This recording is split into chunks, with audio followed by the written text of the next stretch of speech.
Bienvenidos y bienvenidas a su programa bíblico existencial, donde compartimos con ustedes esta maravilla de la palabra de Dios y cómo ella ilumina nuestras vidas en el hoy de nuestras comunidades.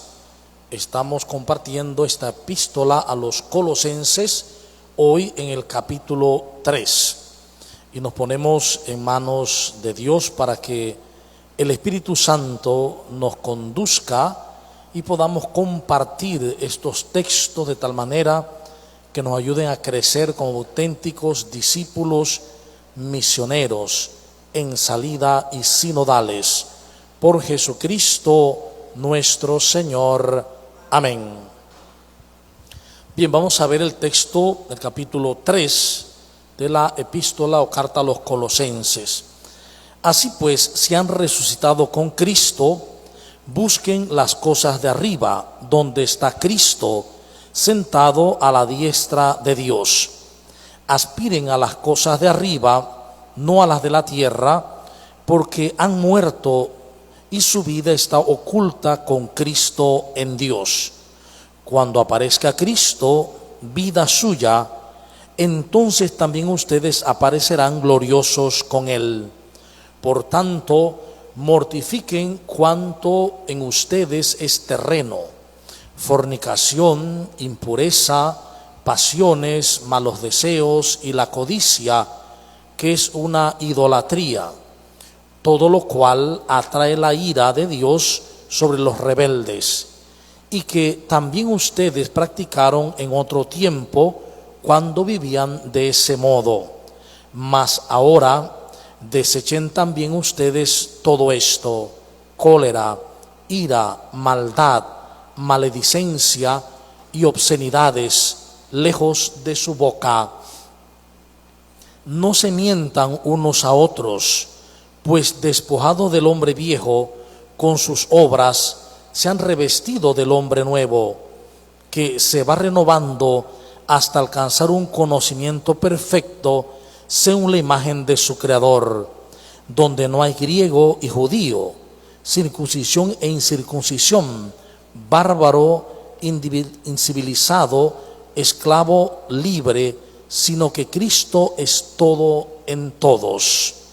Revístanse pues como elegidos de Dios, santos y amados, de entrañas de misericordia, de bondad, humildad, mansedumbre, paciencia, soportándose unos a otros y perdonándose mutuamente si alguno tiene queja contra otro.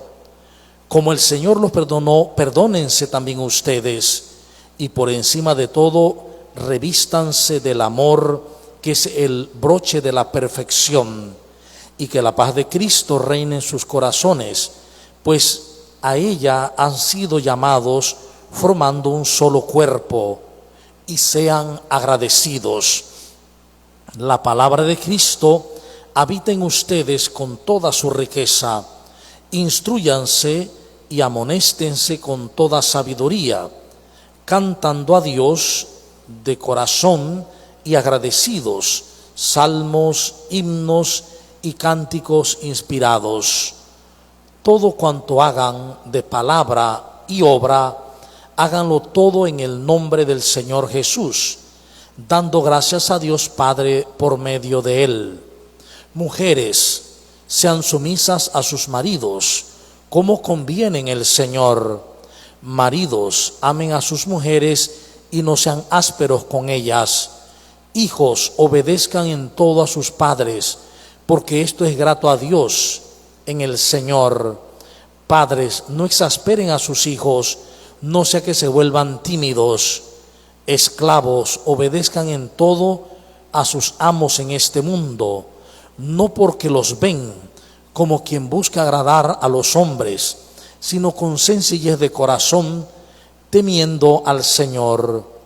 Todo cuanto háganlo en nombre y de corazón, como para el Señor y no para los hombres, conscientes de que el Señor les dará la herencia y recompensa. El amo a quien sirven es a Cristo. Al que obre la justicia se le devolverá conforme a la justicia. El que obre la injusticia se le devolverá conforme a esa injusticia. Que no hay favoritismos. Amos, den a sus esclavos lo que es justo y equitativo, teniendo presente que también ustedes tienen un amo en el cielo.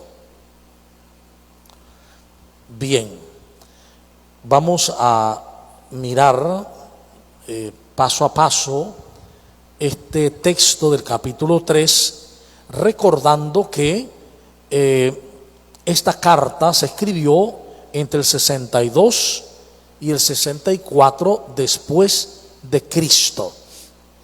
Es decir, que ya habían pasado muchos años de la pasión, muerte y resurrección del Señor.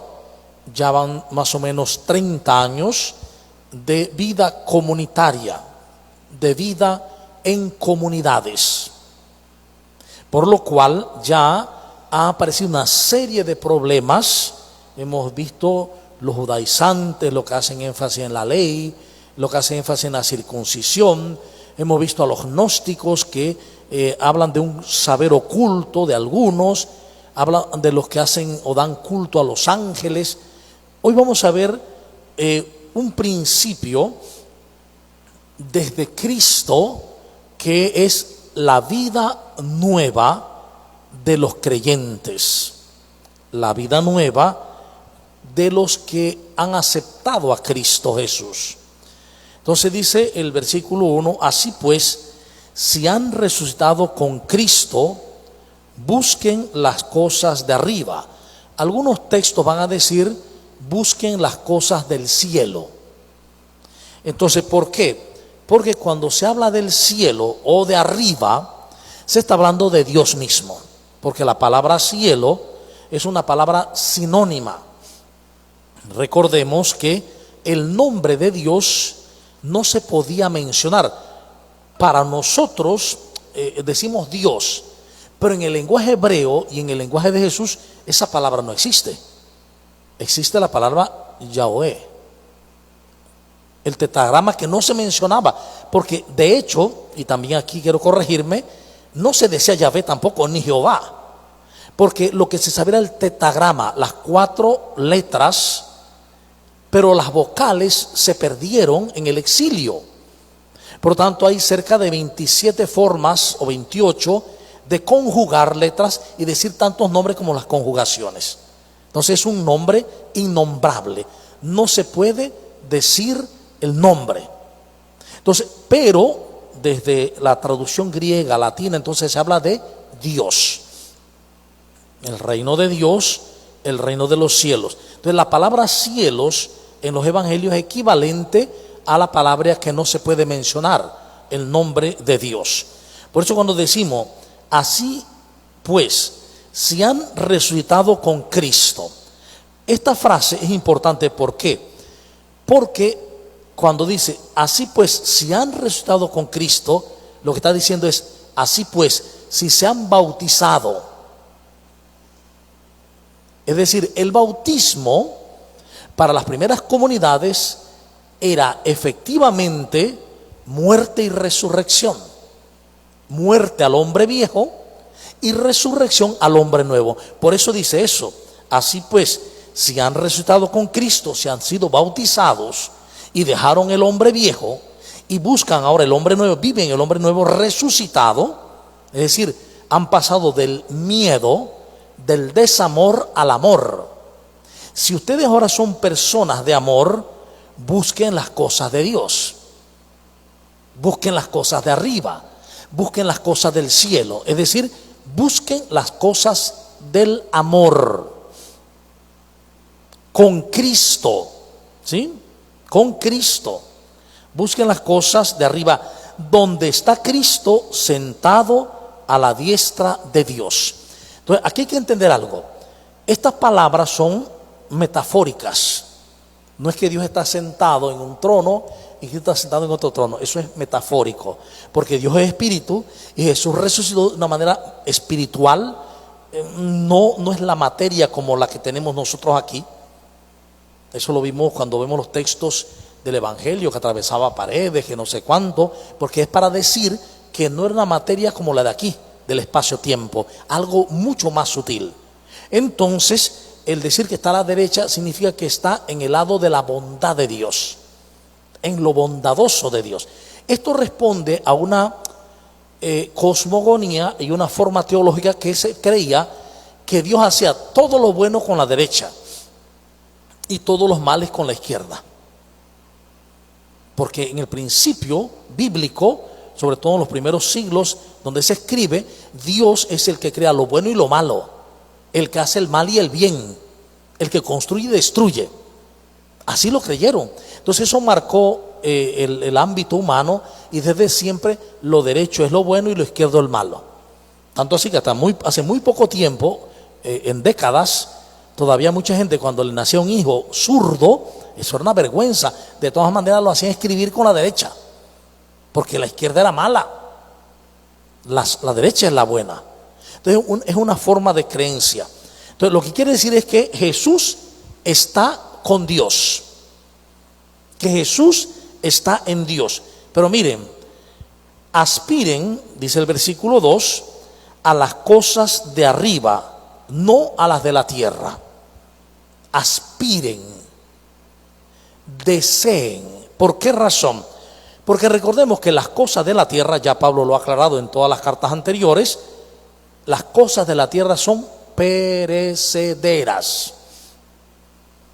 Este mundo, dice, es pasajero. Todas las cosas de la tierra pasan, se acaban. Entonces no aspiren, es decir, no esperen encontrar dicha, felicidad, paz, alegría en las cosas de la tierra. No está diciendo que el mundo sea malo, no está diciendo que el cuerpo sea malo, no está diciendo que las cosas sean malas, sino que no pongamos en ello nuestra esperanza de vida, de dicha y de felicidad. Por eso poner la esperanza o esperar en las cosas de arriba, es decir, esperar en Dios. En lenguaje hoy podríamos decirlo, esperemos en Dios, no en el César, ¿sí? Esperemos en el Espíritu Santo, no en el miedo de la tierra. Esperemos en Cristo, no en el mundo. Es esto, ¿no?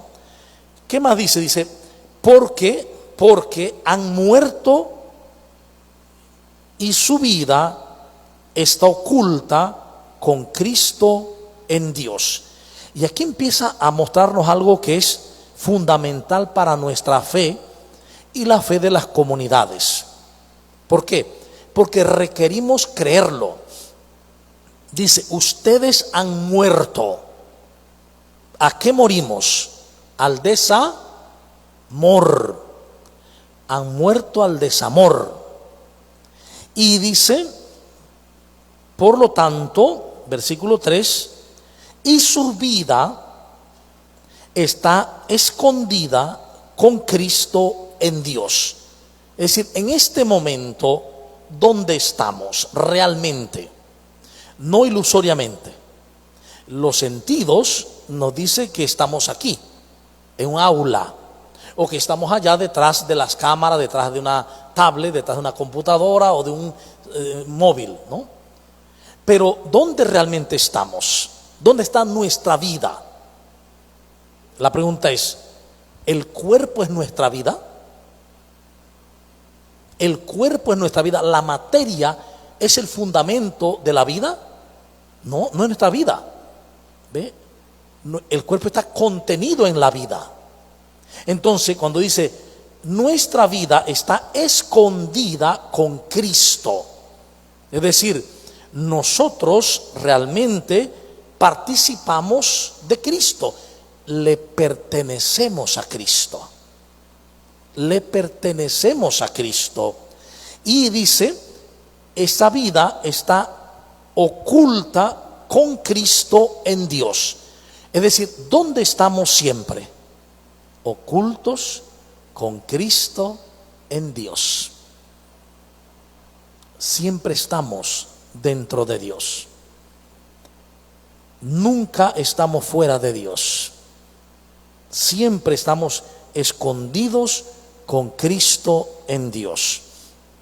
Por eso diría Pablo, bueno, dirían los apóstoles, Lucas mejor dicho, en Él nos movemos, somos y existimos. Pablo se lo dice a los griegos, pero Lucas es el que lo escribe.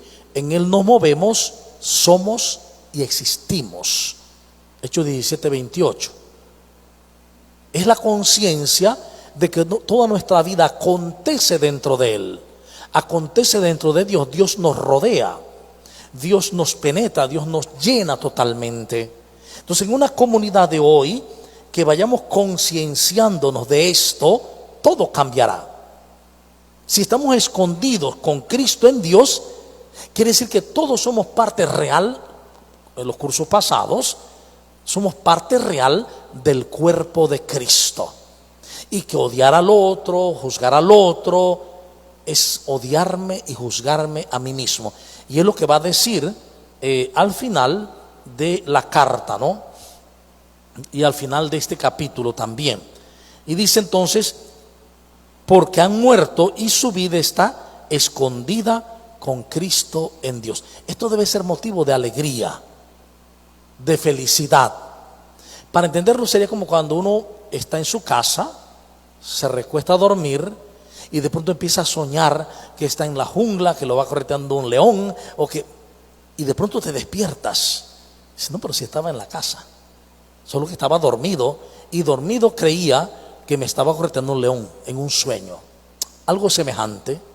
En este mundo estamos como en un sueño. ¿Y por qué es como un sueño? Porque es pasajero, porque se acabará todo. Y cuando despertemos, entonces nos daremos cuenta de la verdad. Hemos estado siempre escondidos con Cristo en Dios. Yo creía que Dios estaba lejos, yo creía que no me amaba, todo eso es falso, es parte de un sueño. En realidad estamos siempre en Dios. Por eso lo único que tenemos que hacer realmente para vivir la vida de Dios es creerle a Él, es abrirnos a Él, es permitirle a Él que llene nuestras vidas, y que ya están llenas, pues es creerle simplemente a Él. Dice, cuando aparezca Cristo, vida de ustedes. Cristo es nuestra vida, porque somos uno con Cristo. Vida de ustedes, entonces también ustedes aparecerán gloriosos con Él. Esto es muy interesante. Aparecer gloriosos con Él es ser semejantes a Él. ¿Cuándo será eso? La mayoría de la gente, de las personas, piensan que es que al morir va a pasar una transformación y entonces vas a ser semejante a Él. No, ya somos semejantes a Él. Todos somos semejantes a Él. Todos somos Cristo. Todos somos Mesías. Todos somos ungidos. ¿Qué es lo que significa? Mesías, Cristos, ungido, es lo mismo. El que ha sido bautizado es un ungido, es un Cristos, es un Mesías, un Mesías. Entonces, ¿qué pasa?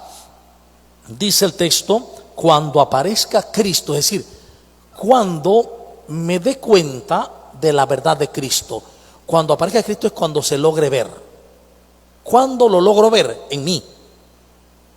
Cuando yo logre ver a Cristo en mí y a mí en Cristo, entonces dice, me daré cuenta que es mi vida y también que aparecemos gloriosos con Él. Es decir, el día que yo acepte realmente que vivo en Cristo y Cristo en mí, el mundo se me va a cambiar. Porque entonces veré que Cristo está en todos los demás. Que cuando odio al otro, me odio a mí y odio a Cristo. Fíjense lo que decía el maestro Eckhart hace tanto tiempo, ¿no? Meister Eckhart decía, cuando una persona ama a otra, en ella se ama a sí misma. ama a todas las personas y ama a Dios. Pero cuando una persona odia a otra, a una sola, en ella se odia a sí misma, odia a todas las personas y odia a Dios. Porque en realidad todos somos uno solo, el cuerpo de Cristo. Entonces, claro, si usted escucha, yo odio mi mano, yo odio mi cabello, ¿qué te está diciendo esa persona? Que no se ama a sí misma. No es solo que no ama el cabello, es que no se ama como es. ¿Ve?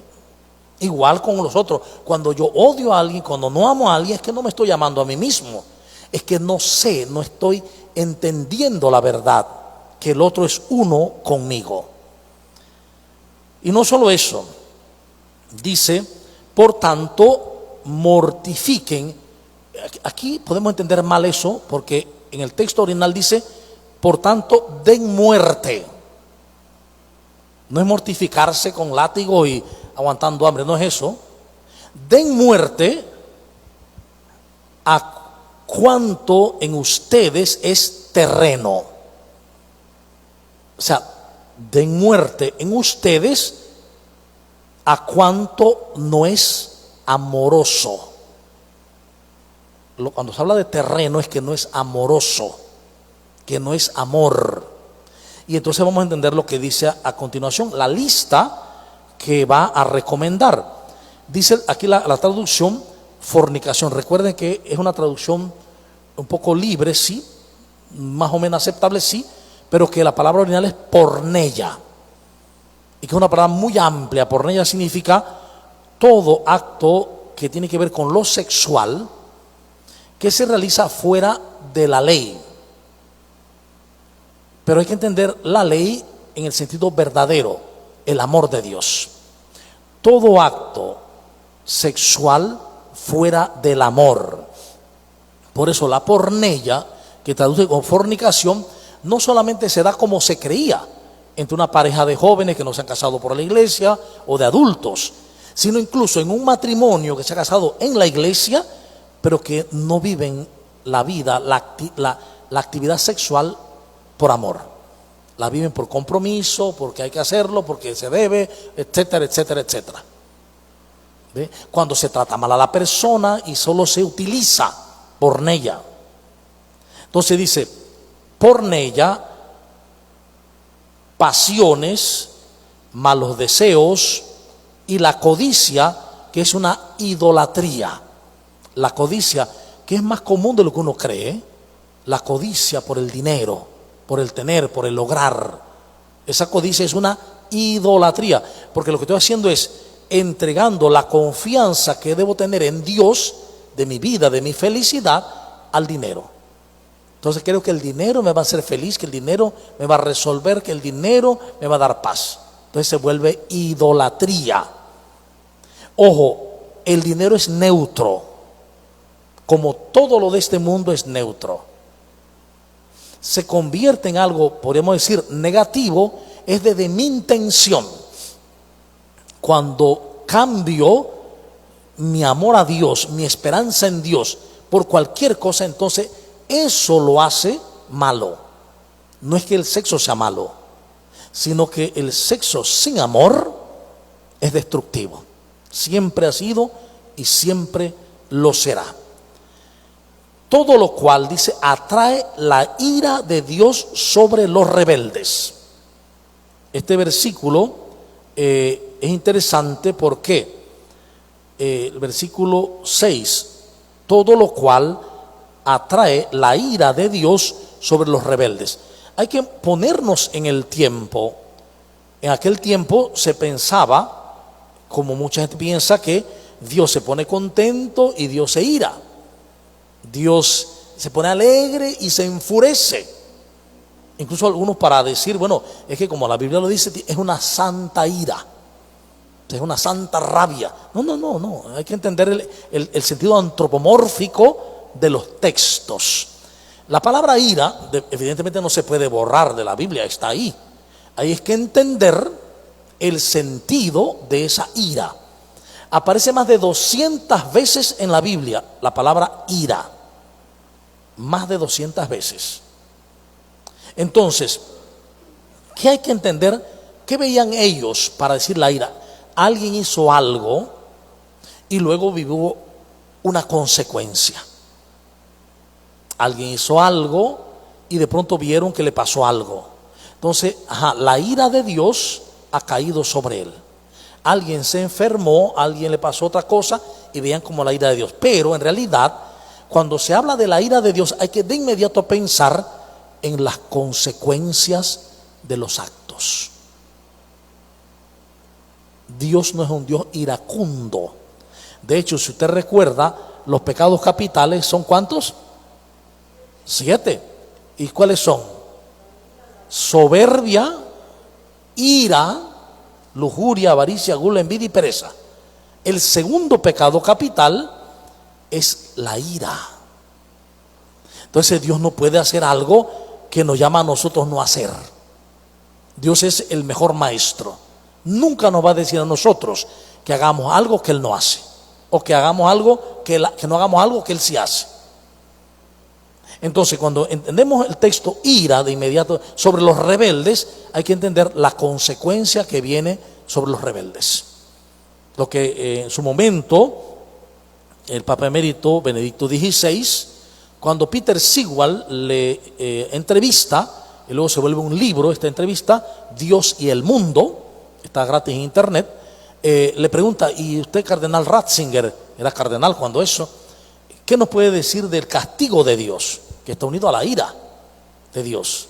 Y dice Ratzinger, lo que nosotros, primero dice, Dios no es como el policía de tránsito que está a la vuelta esperando que pasen a velocidad y ponerle la boleta, sino que lo que nosotros llamamos la ira de Dios o el castigo de Dios no es más que las consecuencias de nuestros actos, de los actos de otro o de la naturaleza. Claro, el hombre animista estaba en el campo, que hay un rayo, ¿qué empezó a pensar? La ira de Dios. Los dioses están iracundos. Vino una corriente, un río se desbordó y se llevó el dios del agua. Está furioso. Entonces fueron saliendo distintos dioses, desde el animismo primero, luego al politeísmo, porque creían que cada fuerza natural la regía un dios. Entonces hoy podemos entender lo que llamamos ira de Dios o castigo, no es otra cosa que las consecuencias de nuestros propios actos. Y va a decir también, y que también ustedes participaron en otro tiempo. Es decir, en otro tiempo, cuando no habían sido bautizados. Ojo, es que en entonces los bautizados eran adultos. Y para bautizarse había que hacer un proceso, el querigma, recibir el querigma, el precatecumenado, el catecumenado, la iluminación y la mistagogía. Es decir, era todo un proceso que mínimo duraba un año. Se llamaba la iniciación cristiana, había que iniciarse. Entonces, claro, antes dice, ustedes vivían eso, cuando no se habían iniciado, cuando no se habían bautizado tampoco. Dice, más ahora desechen también ustedes todo esto. ¿Qué hay que desechar? La cólera, la ira, miren, la maldad, la maledicencia, el bochinche. Está hablando mal de los demás, juzgando a los demás. Y las obscenidades lejos de su boca.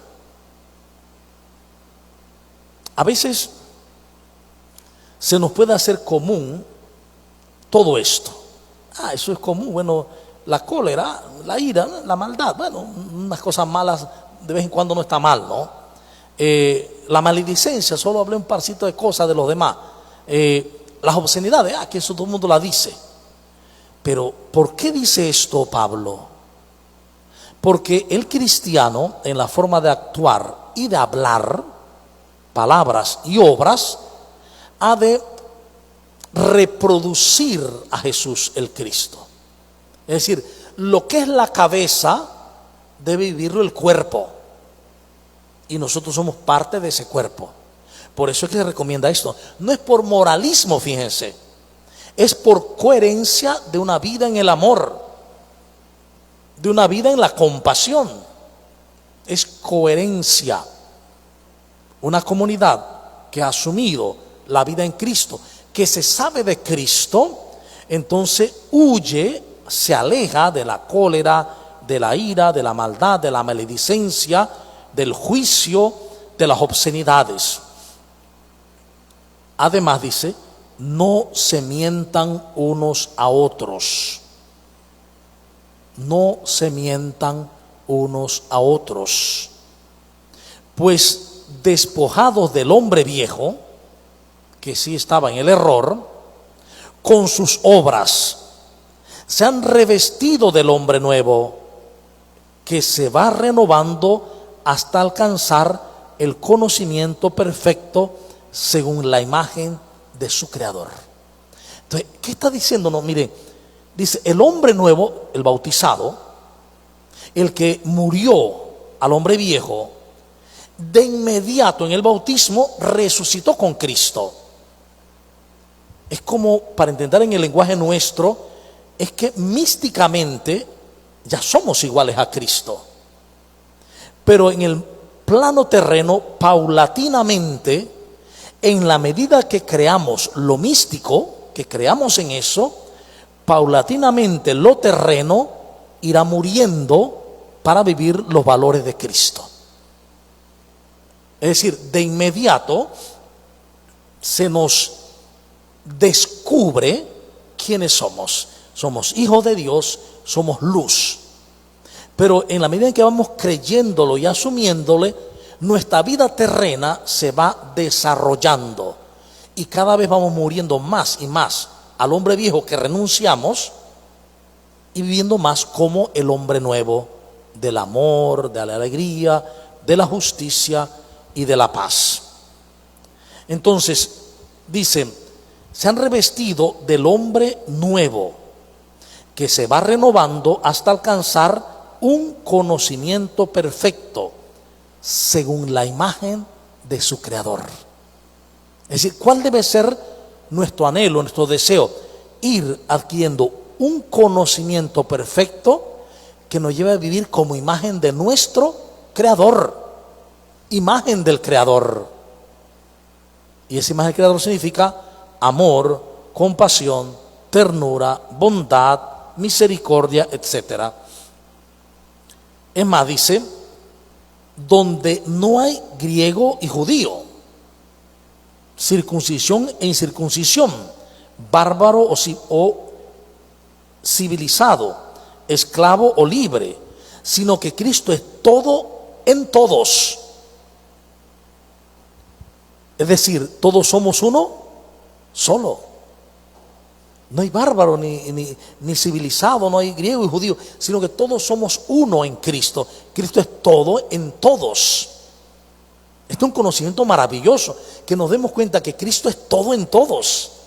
Todos somos parte de Cristo y cada hermano es parte de mí y parte de un solo cuerpo. Claro, por eso no somos felices, porque no creemos esto. Entonces, como no lo creemos, desarrollamos sentimientos negativos hacia los demás, juzgamos a los demás, y esto me roba la paz, me roba la dicha, me roba la libertad que solo está en mi Padre. Solo la tengo en mi Padre, Dios. Es más, dice, revístanse pues, miren lo que va a decir aquí, versículo 12, como elegidos de Dios, santos y amados. Revístanse pues como elegidos de Dios, santos y amados. ¿Cuántas veces hemos dicho esto y muchos se escandalizan? Pero ¿cómo vamos a ser santos? ¿Cómo Dios nos va a amar? Pues es que no hemos leído la palabra. Es que creemos que conocemos la palabra, pero no conocemos nada. ¿Sí? Entonces, ¿qué está diciendo el texto? Revístanse, o sea, quítense el vestido que tenían y revístanse. Pónganse encima un vestido nuevo, revestirse, volverse a vestir. Revístanse como elegidos de Dios, santos y amados. ¿De qué? 1, O sea, no está diciendo que nos revistamos como hijos de Dios santo y amado, no. Nos está diciendo que somos eso. Revístanse, como hijos santos, elegidos y amados de Dios. ¿De qué? De entrañas de misericordia. De entrañas de misericordia. Misericordia viene de misericordia, cordia cardio, y viene corazón, y miserere, que es a ras del suelo. En la miseria, ahí viene miseria. Entonces, revístanse de un corazón cardio que se baja a la miseria para comprenderla, no para juzgarla, para tenderle la mano, no para señalarla. ¿Ve? Revístanse, dice, de entrañas de misericordia. 2, de bondad. De bondad. 3, de humildad. 4, de mansedumbre.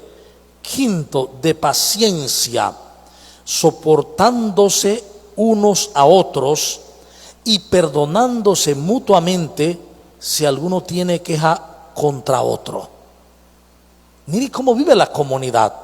Y esto no es una regla, no es a la fuerza, esto viene de la experiencia del amor de Dios. Cuando experimento el amor de Dios, cuando descubro el amor de Dios, cuando me descubro amado de Dios, santo de Dios, elegido de Dios y que vivo dentro de Dios, entonces todo ello me llama a entrañas de misericordia, a bondad, a humildad, a mansedumbre, a paciencia, a soportarnos y a perdonarnos si hay quejas. Como el Señor los perdonó, perdónense también ustedes. Como la cabeza perdonó el cuerpo para hacerla santa con él, así también el cuerpo, los miembros, perdonen a los otros miembros. Es una relación de amor, no es normativa, fíjense, no es por una ley, es por una coherencia con lo que somos y lo que vivimos. Vivimos escondidos con Cristo en Dios. Dice, y por encima de todo esto, es decir, por encima de todos estos sentimientos de bondad, de misericordia, de ternura, de perdón, por encima de todo esto, revístanse del amor. Estemos revestidos, vueltos a vestir en el amor. Revístanse del amor, que es el broche de la perfección. Es lo más puro, es lo más alto, es lo más grande. Revístanse del amor, que es el broche de la perfección, y que el shalom de Cristo, la plenitud de los bienes mesiánicos de Cristo, reine en sus corazones. Claro, si yo me abro al amor, si dejo que me revista el amor y me sea amado, me sé navegando, me sé buceando en el océano infinito del amor de Dios, entonces claro, ¿qué voy a estar pensando mal, juzgando a otro, condenando a otro? No, estaré viviendo una nueva vida. Y la paz de Cristo, el shalom, la plenitud de los bienes divinos, es decir, alegría, paz, bondad, ternura, todo estará en mí. Estaré lleno del shalom de Cristo.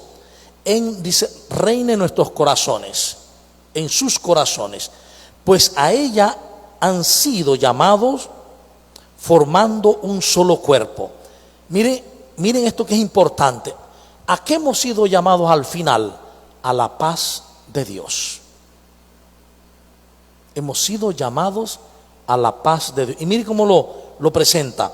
Y que la paz de Cristo, que es la paz de Dios, reine en sus corazones, pues a ella han sido llamados formando un solo cuerpo.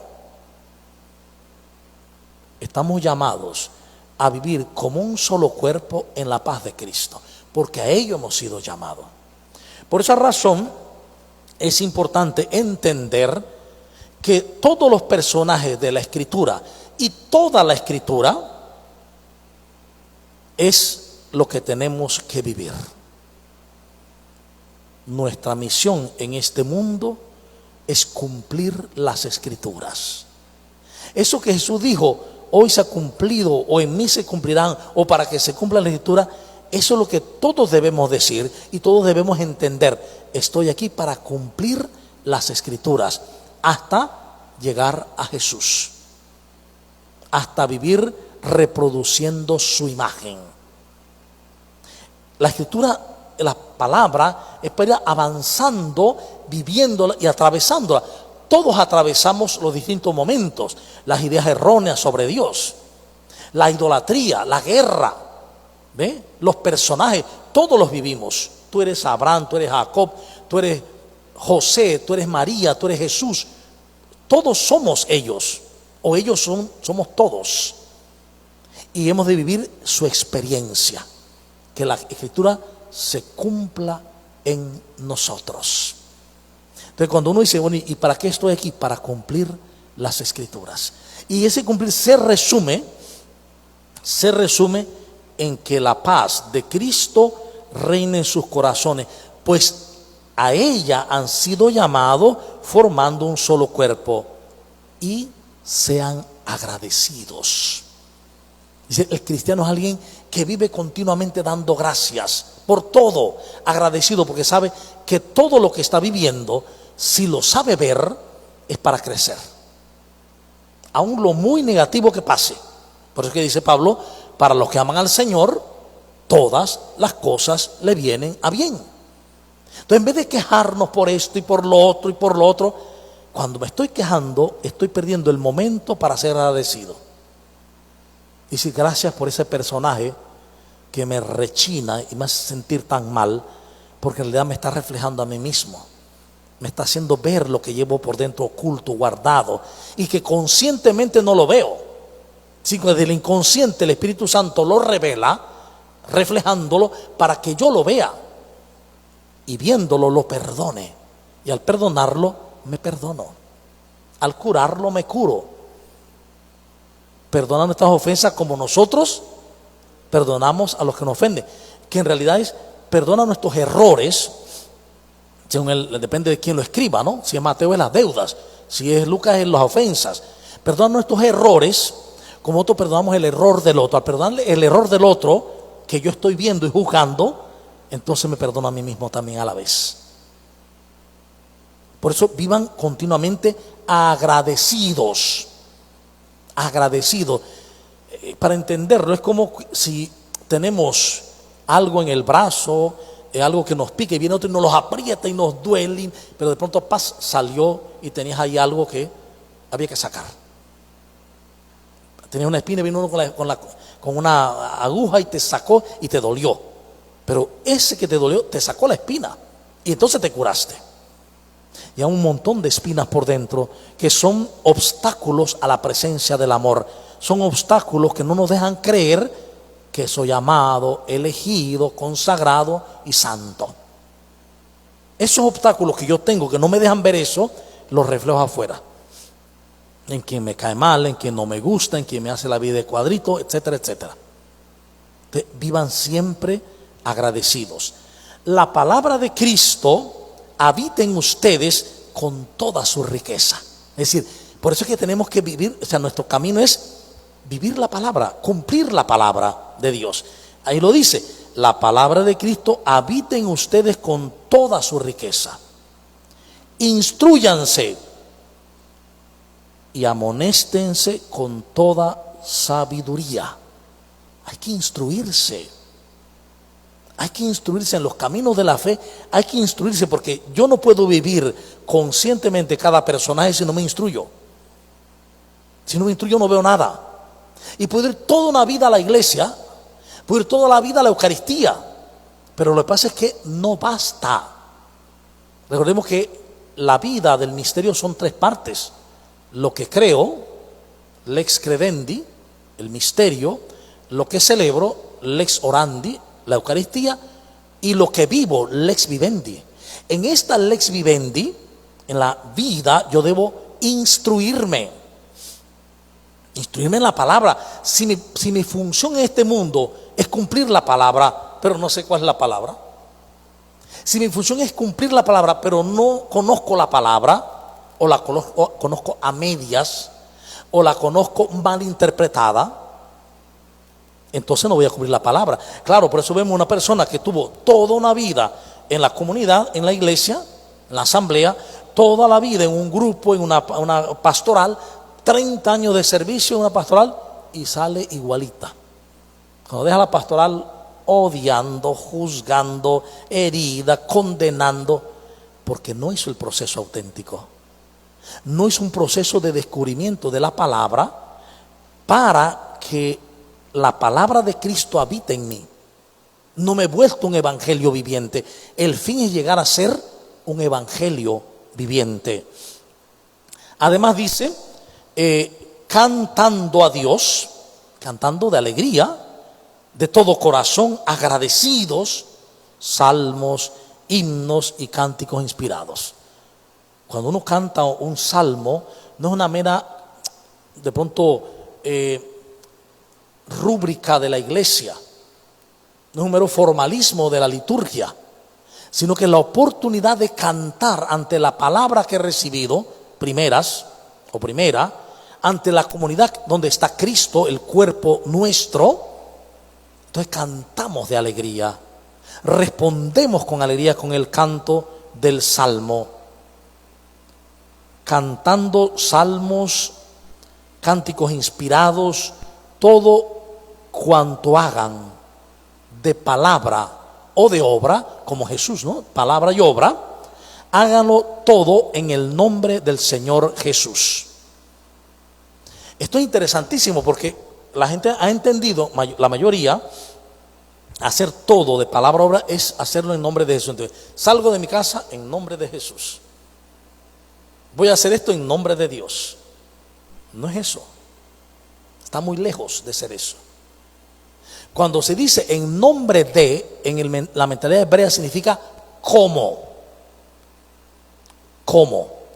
Es decir, todo lo que hagan de palabra y de obra, háganlo como Jesús el Señor. Háganlo como Jesús el Señor. Dando gracias a Dios, Eucaristía.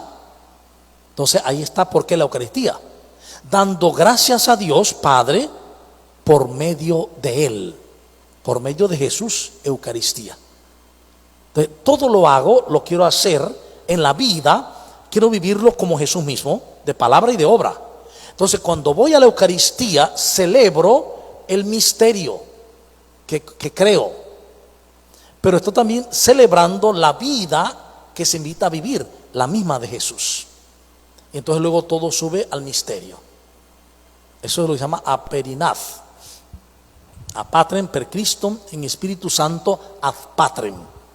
Todo al Padre por Cristo en el Espíritu Santo, y todo vuelve al Padre. ¿Sí? El exitus y el reditus, ¿no? Entonces todo viene del Padre y todo vuelve al Padre. Lo que viene del Padre, el misterio, es lo que celebro. Lo que celebro es lo que vivo, y lo que vivo vuelve al Padre. Es decir, pero no es una distancia, no es un lugar tampoco. Es que Él y yo, nosotros y Él, estamos en un solo movimiento. No estamos separados. Cuando decimos Dios está cerca, ya estamos hablando de separación. Dios no está cerca. Es una forma lingüística de decir, de hablar. En realidad, Dios está en nosotros y nosotros en Él. Somos uno con Él. Y entonces viene la parte moral familiar. Dice, mujeres sean sumisas a sus maridos como conviene en el Señor. Maridos amen a sus mujeres. Miren, no es que le den cascalote y que la traten dura y que no. Y que manda, no es eso. Maridos amen a sus mujeres y no sean ásperos con ella. Miren, ni de palabra ni de obra. ¿Ve? Hijos, obedezcan en todo a sus padres, porque esto es grato a Dios en el Señor. Padres, no exasperen a sus hijos, no sé, que se vuelvan tímidos, mientras algo que ya no está aquí ahora. Bueno, aunque ahora hay una forma de esclavitud nueva, el trabajo puede ser esclavitud. Esclavos obedezcan en todo a sus amos, podríamos decir trabajadores obedezcan a sus jefes. Cuando el jefe está, todo el mundo trabajando, cuando no está, se pone con sencillez de corazón y con honestidad. Y también que el amo, pues, trate bien a los siervos, porque el amo de todos es Cristo, el Señor de todos, y por lo tanto no se obre injusticia con los que trabajan contigo, dice. Que no hay favoritismo, trátense bien unos a otros sin favoritismo, porque Dios no tiene favoritismo, Dios nos ama a todos por igual. Es más, nos ama igual que a Cristo. Juan 17, 23. Bien, entonces lo dejamos aquí para ver si hay alguna pregunta, alguna idea, algo que decir, etcétera.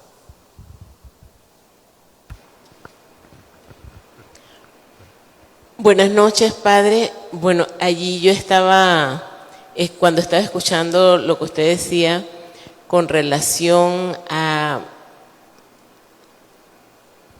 esa relación que nosotros tenemos que tener, no por obligación, sino por conciencia de amor unos con otros.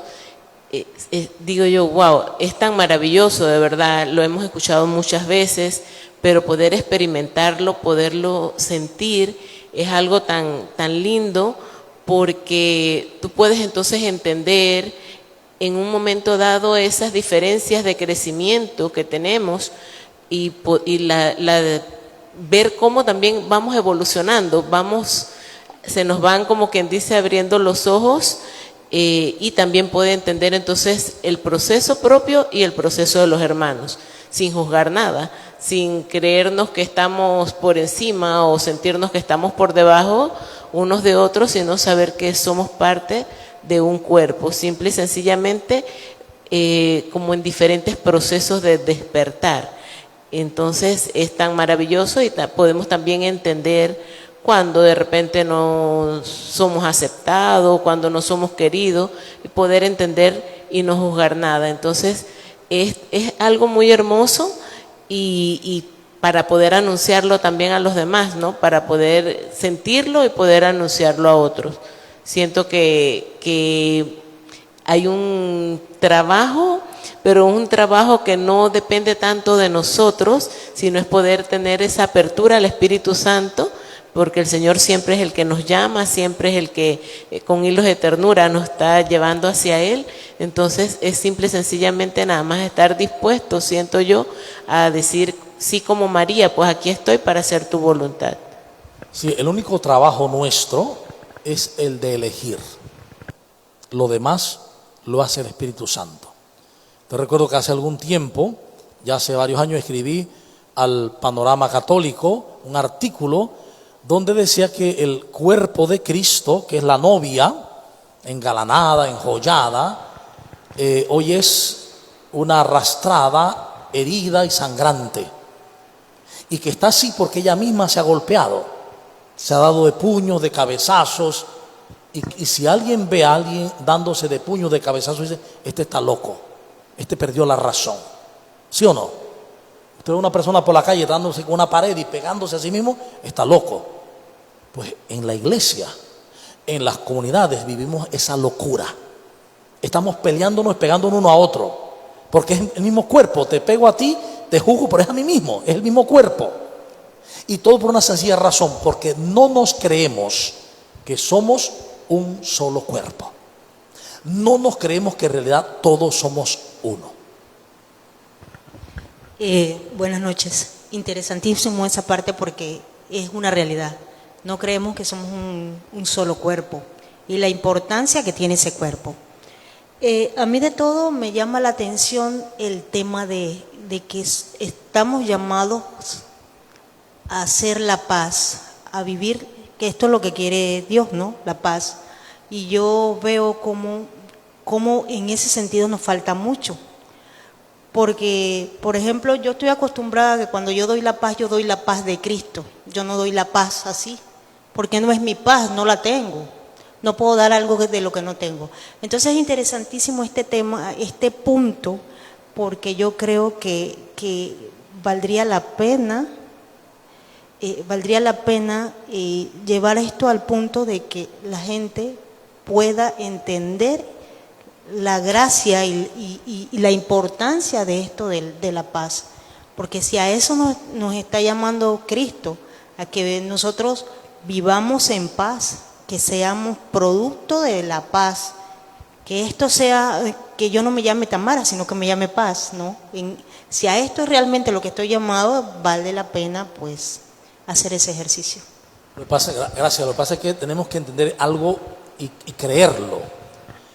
Revístanse pues como elegidos de Dios, santos y amados, de misericordia, de bondad, humildad, paciencia, perdonándose unos a otros.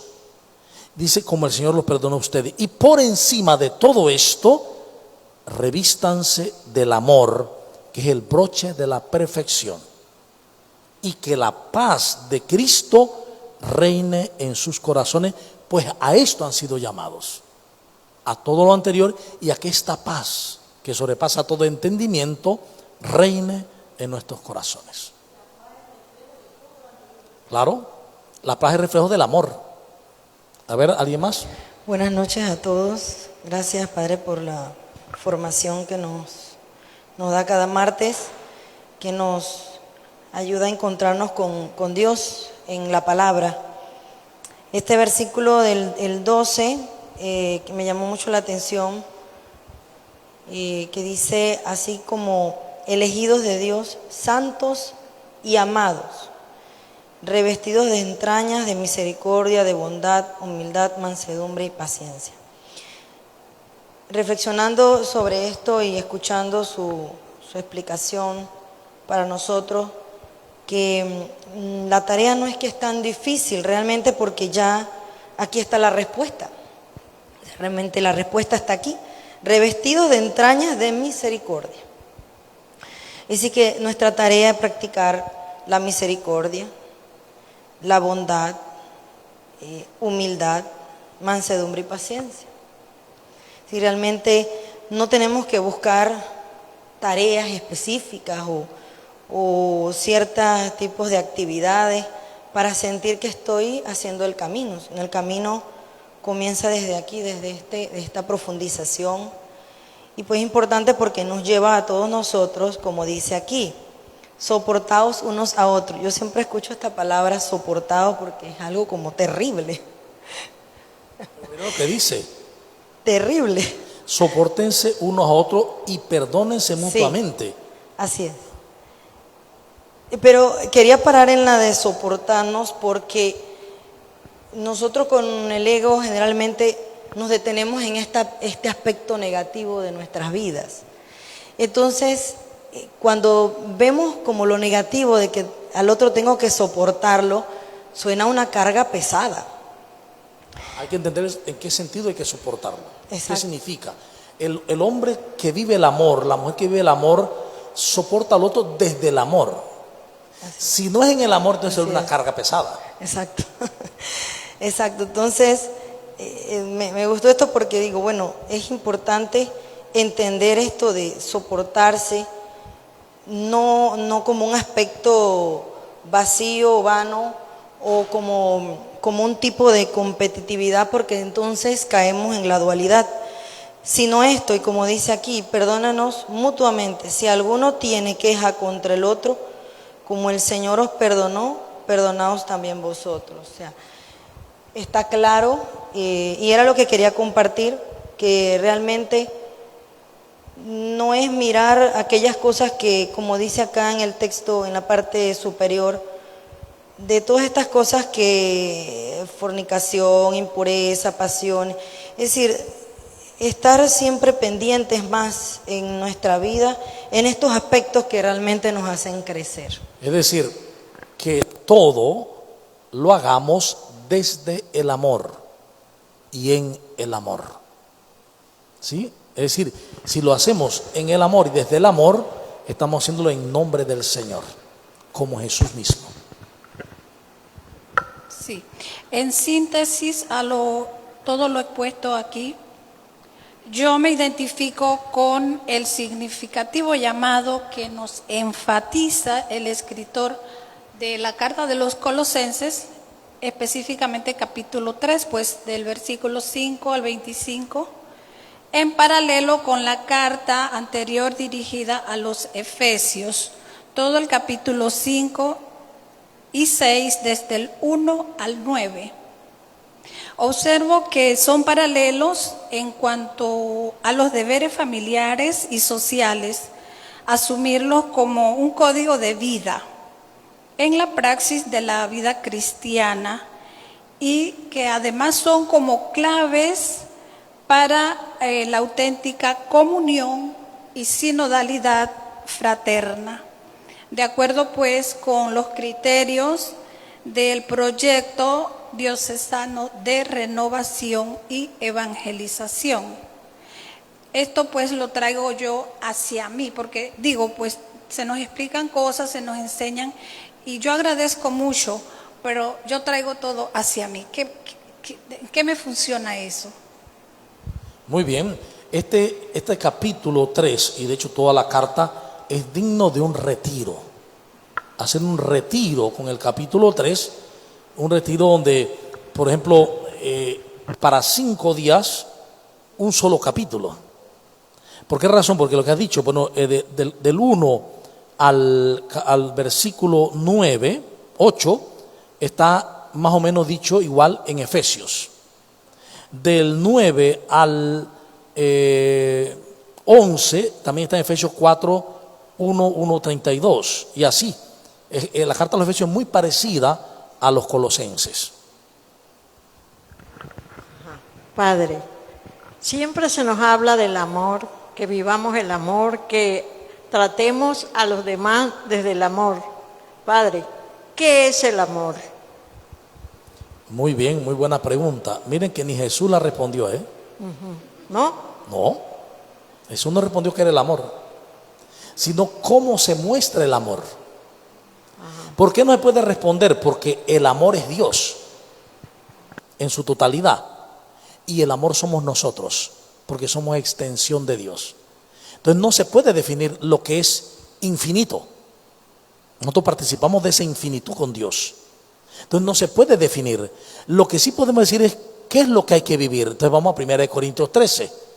El amor todo lo cree, todo lo perdona, etcétera, etcétera. La definición de cómo se vive el amor. No es una elección de lo que soy. Es decir, tú eres amor porque tu Padre es amor. Tú eres amor porque el amor te creó según su propia imagen, infinita. Entonces, aceptando quién soy, empiezo a vivir lo que soy, amor. Es decir, todo lo que el amor hace, bondad, ternura, misericordia, compasión, etcétera. Sí, para compartir con la hermana, que eso es lo que yo estaba tratando de comentar en antes, porque es que si hay el amor, ¿en dónde lo reflejamos? En la misericordia, en nuestra bondad, en esa, la humildad, mansedumbre y paciencia. Porque si uno no tiene amor, por lo menos yo tengo 2 hijos, o sea, si yo no tengo amor en ellos, o sea, me arranco los cabellos, porque, o sea, llega un momento en que uno humanamente percibe como si ya llegara al tope, pero si uno se enfoca realmente, como dice aquí, elegidos de Dios, santos, amados y revestidos, me doy cuenta realmente que ese tope no existe, que eso me lo pone el ego. Por eso cuando se habla del amor, de perdónense mutuamente, o sopórtense mutuamente, como Cristo los perdonó a ustedes. Entonces, cuando un papá perdona a sus hijos por lo que hicieron, pero ve que entre ellos no se perdonan, hay algo mal ahí. Y eso es lo que pasa entre nosotros.